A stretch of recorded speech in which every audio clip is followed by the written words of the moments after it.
आप देख रहे हैं अल्फा डिफेंस हिंदी में आपका स्वागत है। आज के इस वीडियो में हम लोग बात करने वाले हैं प्रधानमंत्री के एक स्टेटमेंट के बारे में जो कल उन्होंने लाल किले से दिया था। वैसे तो हम लोगों ने कल उनके एक और स्टेटमेंट के बारे में डिटेल में बात की थी जहां पर बात हुई थी जेट इंजन को लेकर, लेकिन इस वीडियो के दौरान हम लोग जिस टॉपिक के बारे में बात करने वाले हैं उसका नाम है सुदर्शन चक्र। इसके बारे में बात करने से पहले आइए समझ लेते हैं कि स्पीच के दौरान प्रधानमंत्री ने कहा क्या था। अब देश सुदर्शन चक्र मिशन लॉन्च करेगा।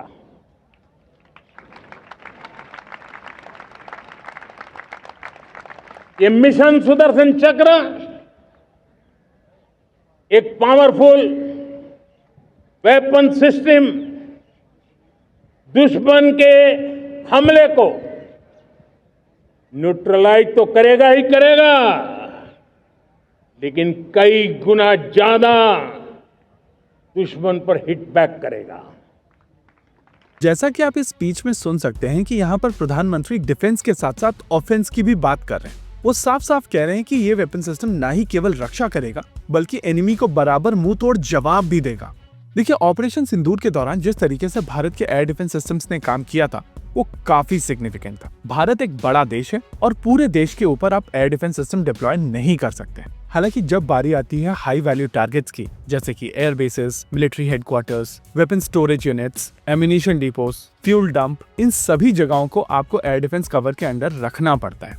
ऐसे देश जिनका एरिया काफी ज्यादा बड़ा होता है वहां पर एयर डिफेंस दो तरीके से काम करता है। एक डिफेंसिव मोड में जहां पर आ रहे एनिमी प्रोजेक्टाइल्स को आप मारकर गिरा देते हैं और इंश्योर करते हैं कि आपके हाई वैल्यू टारगेट्स तक कोई भी चीज ना पहुंच पाए। लेकिन केवल डिफेंस से काम चलता नहीं है और एक ऑफेंसिव कंपोनेंट भी हमेशा मौजूद होता है। इसको थोड़ा डिटेल में समझना पड़े। इमेजिन कीजिए कि एक काफी बड़ी कंट्री है जिसके पास में एक डिसेंट एयर डिफेंस सिस्टम है, लेकिन ये कंट्री अपने पूरे एरिया को कवर नहीं कर सकती है और ऐसी स्थिति में आपको बहुत सारे ऐसे पॉकेट्स मिलेंगे जहां पर टारगेट्स तो मौजूद होंगे लेकिन वो क्रूशल बहुत ज्यादा नहीं होंगे, जैसे कि मोबाइल नेटवर्क टावर है, एक कोई ब्रिज है या फिर कोई सिविल एडमिनिस्ट्रेटिव बिल्डिंग है जिसको आमतौर पर आप प्रोटेक्ट नहीं करते हैं। लेकिन अगर एनिमी की तरफ से इनके ऊपर स्ट्राइक की जाती है तो आप इंश्योर करते हैं कि एनिमी को उसका पनिशमेंट मिले, और वो पनिशमेंट इतना स्ट्रिक्ट होता है कि एनिमी ये जानते हुए इन इलाकों को टारगेट नहीं करता है कि अगर हम लोगों ने इस इलाके को टारगेट किया तो हमारे ऊपर काफी इंटेंस काउंटर ऑफेंसिव आने वाला है।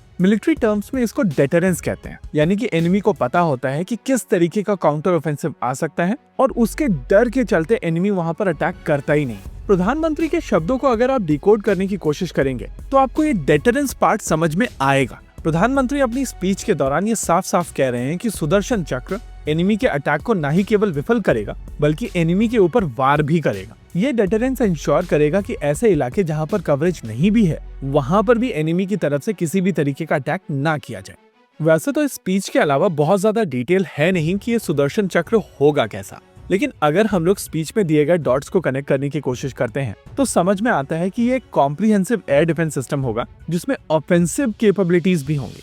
यानी कि ये सिस्टम से ज्यादा एक डॉक्ट्रिन समझ में आ रही है, एक ऐसा सिस्टम जहां पर बहुत सारे एयर डिफेंस एक साथ में मिलकर काम करेंगे और रॉकेट फोर्स जो ऑफेंसिव प्रोवाइड करेगा वो भी इसका हिस्सा होगा। देखिए, फिलहाल हम लोगों को जो इन्फॉर्मेशन मिली है वो केवल प्रधानमंत्री के स्टेटमेंट से मिली है। इस स्टेटमेंट में बहुत ज्यादा डिटेल्स नहीं है, लेकिन अगर लाल किले से इसके बारे में बात की गई है तो ये चीज क्लियर है कि ये भारत सरकार की प्रायोरिटी है। एयर डिफेंस सिस्टम्स आमतौर पर लेयर्स में काम करते हैं।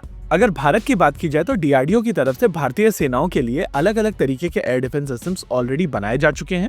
इसमें very short range air defence systems, short range air defence systems, medium range air defence systems, long range air defence systems, extra long range air defence systems और ballistic missile shield programmes को include किया जाता है।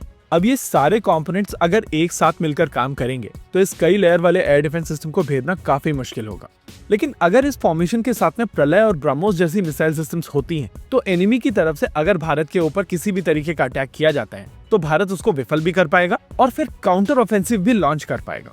ये चीज operation सिंदूर के दौरान भारत की तरफ से की गई थी और अब भारत इसको एक एक्चुअल सिस्टम के तौर पर विकसित करना चाहता है। मेरा मानना है कि एग्जैक्टली इसी चीज को सुदर्शन चक्र कहा जा रहा है। इसी के साथ आज के इस वीडियो में रखते हैं केवल इतना ही। वीडियो को अंत तक देखने के लिए धन्यवाद। देखते रहिए अल्फा डिफेंस। जय हिंद।